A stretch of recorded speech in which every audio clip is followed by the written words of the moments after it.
नमस्कार दोस्तों, मैं ये वीडियो बनाने के लिए मजबूर हूं और मैं उन सभी बच्चियों और महिलाओं से पूरे पुरुष समाज की तरफ से माफी मांगता हूं जो बलात्कार, हैवानियत, जुल्म और उत्पीड़न का शिकार हैं। बच्चियों, हम शर्मिंदा है क्योंकि तुम्हारे बलात्कारी और कातिल जिंदा है। हम पुरुष जाति को शर्मसार होना चाहिए। आजादी के इतने सालों बाद भी हम ऐसा समाज नहीं बना पाए, ऐसी सोसाइटी नहीं बना पाए जहां हमारी बच्चियां, महिलाएं, हमारी बहन, बेटियां, माएँ सुरक्षित हो। वो बिना डर और भय निसंकोच होकर अपने घर से बाहर निकल सके और स्वतंत्र रूप से अपनी जिंदगी जी सके। ग्रामीण क्षेत्रों में तो हालात ये होते हैं कि ग्रामीण क्षेत्रों में माँ बाप अपनी बेटियों को, बच्चियों को पढ़ने लिखने के लिए बाहर इसलिए नहीं भेजते क्योंकि उनको ऐसा लगता है कि अगर बाहर जाएगी तो पता नहीं शहर में उनके खिलाफ क्या हो जाएगा, उनकी बेटियों के साथ, उनकी बच्चियों के साथ क्या हो जाएगा। भले ही वो आर्थिक रूप से संपन्न है, लेकिन ऐसे कुछ दृश्य, ऐसी कुछ घटनाएं आए दिन हम देखते हैं रेप की और बलात्कार की, जिसमें उन लोगों के दिल में भय बैठ गया है। वो अपनी बच्चियों को घर से बाहर निकालते नहीं है।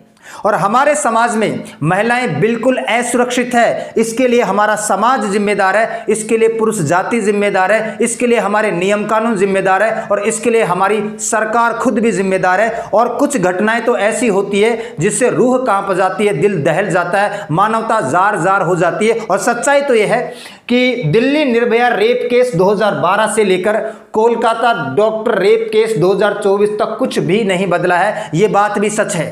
दिनों दिन भारत में रेप की घटनाएं और बलात्कार की घटनाएं बढ़ती ही जा रही है। और अगर मैं आपको एक सच्चाई बताऊं तो सच्चाई यह है कि हर साल भारत में 35,000 से ज्यादा बलात्कार होते हैं।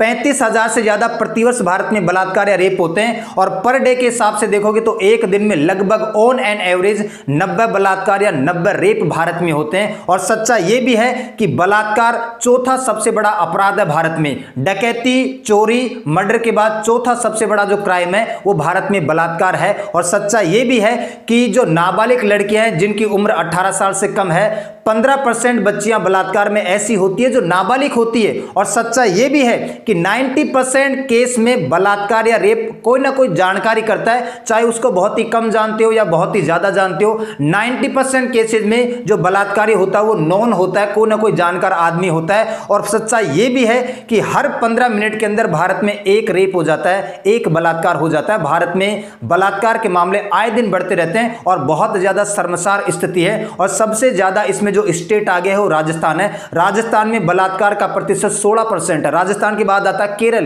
केरल में 11% रेट है। उसके बाद आता है असम, असम में 10% और हरियाणा में 10% है। और अगर हम केंद्र शासित प्रदेशों की बात करें तो चंडीगढ़ में बलात्कार की रेट 21% है। चंडीगढ़ हमारी यूनियन टेरिटरी में। और दिल्ली जो कि हमारी राजधानी है, यहां पर बलात्कार की रेट 13% के आसपास है। और ये वीडियो बनाने के पीछे मेरा मकसद है कि आपको कुछ घटनाओं से मैं आगाह कराऊं। इस वक्त जो फेमस घटनाएं चल रही है रेप या बलात्कार को लेकर, उन घटनाओं के बारे में आपको जानना जरूरी है, आपको उसका पता होना जरूरी है। सबसे पहली घटना आप सभी को पता है कि 9 अगस्त की ये बात है। कोलकाता में एक सरकारी अस्पताल के अंदर एक पोस्ट ग्रेजुएशन वाली एक ट्रेनी डॉक्टर थी और इस ट्रेनी डॉक्टर का रेप हो जाता है। और रेप क्या, कपड़े की तरह फाड़ दिया जाता है, पूरे शरीर को छिन्न भिन्न कर दिया जाता है, गलत तरीके से बलात्कार या रेप होता है और लास्ट में गला घोटकर, इसको दम घोटकर मार दिया जाता है। 31 साल की एक पोस्ट ग्रेजुएट डॉक्टर जो अपने 36 घंटे की ड्यूटी करने के बाद जो उस हॉस्पिटल का, सरकारी हॉस्पिटल का सेमिनार हॉल था, वहां पर आराम करने के लिए आई हुई थी। और एक दरिंदा आता है जिस दरिंदे का नाम था संजय रॉय।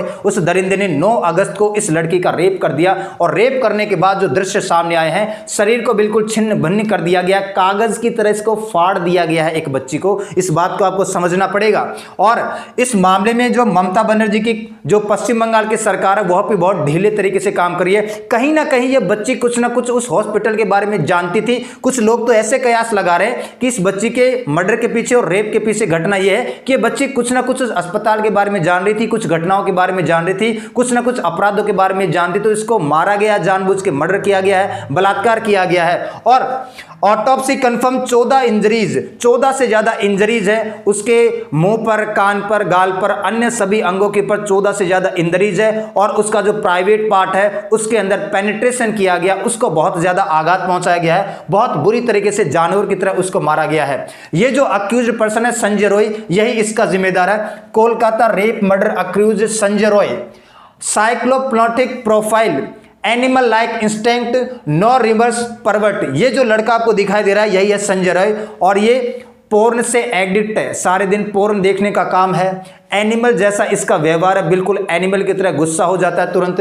इसके अलावा ये व्यभिचारी है ना, इधर उधर के काम करने का काम करता है, रेप बलात्कार गलत दृष्टि से बच्चियों को देखने का काम करता है। आप इसकी नजरें तो देखो जरा, इसकी नजरें ये बता रही है कि एक नंबर का हैवानियत है, एक नंबर का दरिंदा है, एक नंबर का एनिमल लाइक का स्ट्रक्चर का है। और इसकी सीसीटीवी फुटेज आप देख रहे हैं, ये हॉस्पिटल में शाम के टाइम पे घुस रहा है हेलमेट लेकर। संजय रॉय इसके लिए जिम्मेदार है। और सीबीआई ने जब इंट्रोगेशन किया, सीबीआई ने जब जांच पड़ताल की, तो इसने सब कुछ कह दिया, पूरी की पूरी घटना के बारे में इसने एग्जैक्ट बता दिया कि मैंने ही सब कुछ किया है, मैंने ही सब कुछ किया है, मैंने इस बच्चे का रेप किया है, मर्डर किया है, गला घोट के मारा, ये किया है। अरे पिक्चर की तरह पूरी की पूरी रील सीबीआई को सुना दी है, उसके बाद भी आप इसको सजा क्यों नहीं दे रहे हो? किस बात का इंतजार कर रहे हो? अरे नियम कानून होना कोई बड़ी बात नहीं है, नियम कानून को सही तरीके से लागू करने का बड़ी बात होती है। इस बच्चे ने, इस दरिंदे ने सब कुछ अपना लिया है, सब कुछ स्वीकार कर लिया, तो अब किस बात की देरी है? क्यों नहीं इसको फांसी पे लटका देते आप लोग? क्यों इसको एग्जाम्पल सेट नहीं करते हैं, इसको फांसी पर लटका के, ताकि आने वाले समय में ऐसी घटनाएं कम हो? इसने पूरी की पूरी घटना को सुना दिया, फिर भी फांसी नहीं दी गई। इसके अलावा एक और जो खुलासा हुआ है इसके अंदर, वो खुलासा ये, संदीप घोष, 9 तारीख को बच्ची का बलात्कार होता है, और 9 तारीख को बलात्कार होने के बाद 12 अगस्त को जो हॉस्पिटल के प्रिंसिपल है, हॉस्पिटल का क्या नाम है? केजी कार, है ना, हॉस्पिटल, केजी कार सरकारी हॉस्पिटल, हॉस्पिटल का नाम है। और ये जो व्यक्ति आपको दिखाई दे रहे हैं, ये उस हॉस्पिटल के प्रिंसिपल हुआ करते थे। 9 तारीख को जब घटना हुई थी उस समय प्रिंसिपल थे, और 12 तारीख को इन्होंने इस्तीफा दे दिया। और 12 तारीख को इस्तीफा देने के बाद इनको तुरंत रीअसाइन कर दिया गया कलकत्ता नेशनल मेडिकल कॉलेज का। 12 तारीख को इस्तीफा देते हैं, और 12 तारीख को इस्तीफा देने के बाद तुरंत कलकत्ता नेशनल मेडिकल कॉलेज का इनको चेयरमैन बना दिया जाता है, इनको पोजीशन दे दी जाती है। और भाई साहब बोलते हैं 12 तारीख को जब रिजाइन कर रहे थे, क्या बोलते हैं? The deceased doctor was like my daughter, जिस बच्ची का रेप हुआ है, जिस बच्चे को आघात पहुंचा, वो मेरी बेटी की तरह था।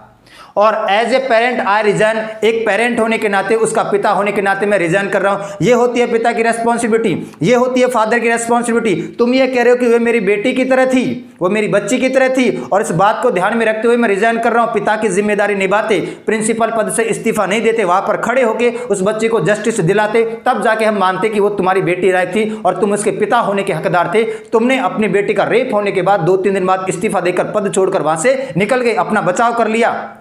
कहीं ना कहीं ये भी इस बात का जिम्मेदार है। पता तो था इसको भी कि रेप हुआ है, और जब बड़े पैमाने पर प्रोटेस्ट स्टार्ट हो गया तो इसने अपने आप को बचाने के लिए वहां से निकल लिया। और भाई साहब ऐसी लाइन बोलते हैं, फालतू बकवास है, फालतू बकवास है, कुछ भी नहीं है ऐसा। इनके दिल में कोई रहम नहीं है, कोई दया नहीं है, ये जो बड़े पदों पर बैठने वाले लोग हैं। और इसके लिए कहीं ना कहीं ममता बनर्जी को भी कटघरे में खड़ा करना पड़ेगा। ममता बनर्जी ने क्यों इसका ट्रांसफर करवाया? ये जो हॉस्पिटल है इसके प्रिंसिपल से हटाकर रिजाइन करवाया, और इसको कलकत्ता नेशनल मेडिकल कॉलेज का एक चेयरमैन पद दे दिया। क्यों किया ममता बनर्जी ने? ममता बनर्जी भी कटघरे में शामिल होगी। इसके अलावा Kolkata doctor rape murder case में सुप्रीम कोर्ट ने भी कुछ फैसला सुनाया है, मतलब सुप्रीम कोर्ट ने भी यहां पर इंटरवीन किया है।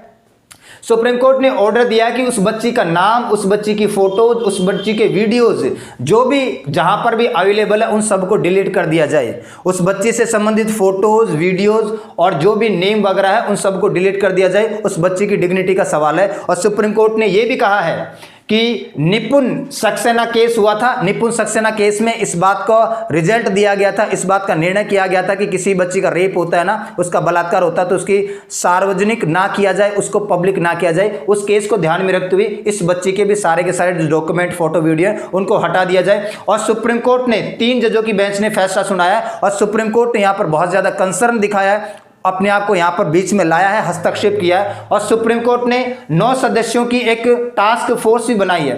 9 सदस्यों की टास्क फोर्स बनाई है कि जो हॉस्पिटल्स होते हैं वहां पर जो डॉक्टर्स होते हैं या जो काम करने वाले लोग होते हैं उनकी सेफ्टी का ख्याल कैसे किया जाए। 9 मेंबर की टास्क फोर्स बनाई जा चुकी है, और इस कमेटी का काम है, टास्क फोर्स का काम है डॉक्टर्स की सेफ्टी के बारे में जानकारी देना। और central bureau of investigation CBI को बोला है कि 22 तारीख तक हमें रिपोर्ट सबमिट करना है, 22 तारीख तक हमें रिजल्ट चाहिए, 22 तारीख तक सारा का सारा मामला हमारे सामने होना चाहिए। और सुप्रीम कोर्ट ने यह भी कहा है, देखो ये जो बलात्कार हुआ था 9 अगस्त को 9:30 बजे हुआ था। बलात्कार हुआ है 9:30 बजे हॉस्पिटल के अंदर, सेमिनार हॉल के अंदर संजय रॉय के द्वारा किया गया है। ठीक है, 9:30 बजे। और जो एफआईआर लिखी गई है वो 11:45 बजे लिखी गई है, 14 घंटे बाद एफआईआर लिखी गई है। सुप्रीम कोर्ट यहां पर खुद बेचारा पागल हुआ पड़ रहा है कि पहली बार ऐसा केस आया है जिसके अंदर घटना के 14 घंटे बाद एफआईआर लिखी गई है। पता है कि रेप हुआ है, पता है कि मर्डर हुआ है ना, और उसके बाद में जो कहते हैं ऑटोप्सी रिपोर्ट आने के बाद भी, उसके भी 14 घंटे बाद आप एफआईआर लिख रहे हो। मतलब कहीं ना कहीं आप इस मामले को दबाना चाहते हो, कहीं ना कहीं आप इसको प्रेस करना चाहते हो। तो सुप्रीम कोर्ट यह कहा कि इतने सालों में पहली बार ऐसा केस आया कि बलात्कार होने के बाद, रेप होने के बाद, सब कुछ ऑटोप्सी रिपोर्ट होने के बाद, 16 से ज्यादा इंजरीज होने के बाद, उसके प्राइवेट पार्ट को पेनिट्रेट किया गया, उसके बाद 14 घंटे बाद आपने एफआईआर लिखी है। यह कहां का कानून है? कहीं ना कहीं यहां पर बंगाल की सरकार भी जिम्मेदार है।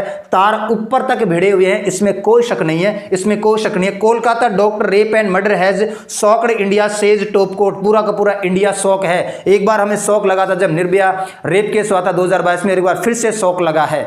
हैवानियत की भी एक हद होती है, ठीक है। और यहां पर no safety no duty, doctor बड़े पैमाने पर प्रोटेस्ट कर रही है, नो सेफ्टी और नो ड्यूटी। जो इंडियन मेडिकल एसोसिएशन है उसने भी स्वागत किया है सुप्रीम कोर्ट का कि अंत में सुप्रीम कोर्ट बीच में आया, सर्वोच्च न्यायालय बीच में आया, हस्तक्षेप किया, डायरेक्शन सुनाया, सीबीआई को फटकार लगाई, 22 तारीख तक रिपोर्ट दो। इसके अलावा एक 9 मेंबर की टास्क फोर्स बनाई और टास्क फोर्स बनाने के माध्यम से यह सुनिश्चित किया जाएगा कि भाई डॉक्टर्स की सेफ्टी का क्या, जो हॉस्पिटल में काम करते हैं, आए दिन डॉक्टर रात में, दिन में, कभी भी नाइट ड्यूटी करते हैं, इनकी सेफ्टी का क्या किया जाए। एक और हैवानियत भरा मामला मैं आपको बताता हूं। अभी आपने देखा होगा 3-4 दिन पहले बदलापुर रेलवे स्टेशन पर बड़े पैमाने पर प्रोटेस्ट हुआ। बदलापुर महाराष्ट्र का जो थाने जिला है, थाने जिले का एक पर्टिकुलर एक सब ऑर्डिनेटर जिसका नाम है बदलापुर, और बदलापुर के अंदर बड़े पैमाने पर पूरे के पूरे जंक्शन को, पूरे के पूरे रेलवे प्लेटफॉर्म को यहां पर सीज कर लिया गया जनता के द्वारा। आखिर हुआ क्या था? हुआ कुछ भी नहीं था। Sexual hazard of 4 years old girl is school, Mumbai local train service hit. क्या हुआ था? बात है 12 से 13 अगस्त की। एक प्राइवेट स्कूल के अंदर 2 बच्चियों का यौन शोषण किया जाता है, और यौन शोषण करने वाला कौन था? एक कर्मचारी था, एक क्लीनिंग स्टाफ का मेंबर था। स्कूल का ही क्लीनिंग स्टाफ का एक मेंबर बाथरूम के अंदर 12 से 13 अगस्त की तारीख को स्कूल के अंदर 2 बच्चियों का यौन शोषण करता है, उनके साथ गलत व्यवहार करता है, उनके अंगों को इधर उधर की एक्टिविटी करने का प्रयास करता है। और एफआईआर दर्ज होती है 16 तारीख को। इसी बात को लेकर जनता गुस्सा है। 3 दिन बाद एफआईआर लिख रहे हो। अरे ठीक है, स्कूल दबाना चाहते हैं मामले को, क्योंकि अगर नाम आ जाएगा तो स्कूल की रेपुटेशन खतरे में, स्कूल में फिर एडमिशन नहीं होगी, स्कूल को क्लोज करना पड़ेगा, बहुत सारे मामले हैं। लेकिन बच्चियों का यौन शोषण हुआ है, माता पिता, हम लोग पेरेंट जो अपनी बच्चियों को वहां पर भेजते हैं स्कूल में, वो आपकी जिम्मेदारी के ऊपर भेजते हैं कि आप पेरेंट बनकर उनका ख्याल करो। और आपने 2 बच्चों का यौन शोषण होने के बाद 3 दिन बाद एफआईआर लिखी गई है, वो भी जब जनता ने बड़े पैमाने पर प्रोटेस्ट किया है। यहां पर भी आपको यह देखने को मिला है कि स्कूल के अंदर भी हमारी बच्चियां सुरक्षित नहीं है। कहां जा रहा है हमारा समाज? और स्कूल का ही एक ऐसा स्टाफ जिसने ये बलात्कार ये यौन शोषण किया है, ये कौन जिम्मेदार है? स्कूल के जो लोग हैं वो जब इनकी रिक्रूटमेंट करें, इनको बुलाएं, तो उनका नेचर, उनका बिहेवियर, हर एक चीज इनको देखनी चाहिए, तभी जाके ऐसा रुक पाएगा। और एक और घटना जिससे पूरी की पूरी मानवता शर्मसार हो गई, जोधपुर की यह घटना है। जोधपुर की घटना है पिछले शनिवार की। जोधपुर में एक मंदिर के बाहर अपनी मां के साथ एक 3 साल की छोटी सी बच्ची सो रही थी, और एक हैवान वहां से गुजर रहा था। उस हैवान का नाम था हरीश। हरीश उस 3 साल की बच्ची को उठा ले जाता है, अपने घर ले जाकर उसको पन्ने की तरफ फाड़ देता है, उस बच्ची के पूरे शरीर को छिन्न भिन्न कर देता है, उसका रेप करता है, उसके प्राइवेट पार्ट को नुकसान पहुंचाता है। इसके अलावा उसके होठ को काटना, उसकी पीठ छिली हुई है, पूरी की पूरी बच्ची लहूलुहान मंदिर के बाहर एक कपड़े में लिपट कर पड़ी हुई है। उस बच्ची को तो शायद ये भी नहीं पता कि वो इस दुनिया में आई क्यों है। उस बच्ची को तो शायद ये भी नहीं पता कि उसके शरीर में कौन कौन से अंग है। 3 साल की बच्ची की कितनी उम्र होती है? एक खिलता हुआ फूल है, और आपने उस फूल को निचोड़ दिया है, उसको तहस नहस कर दिया है। ये हैवान है, ये वो दरिंदा है। आपके सामने ये 3 साल की बच्ची को उसकी मां की बगल में से मंदिर के बाहर से उठा के ले जा रहा है, और उसका बाद में रेप किया बुरी तरीके से। उस बच्ची को मैं तो कहता हूं कि कागज की तरफ फाड़ दिया।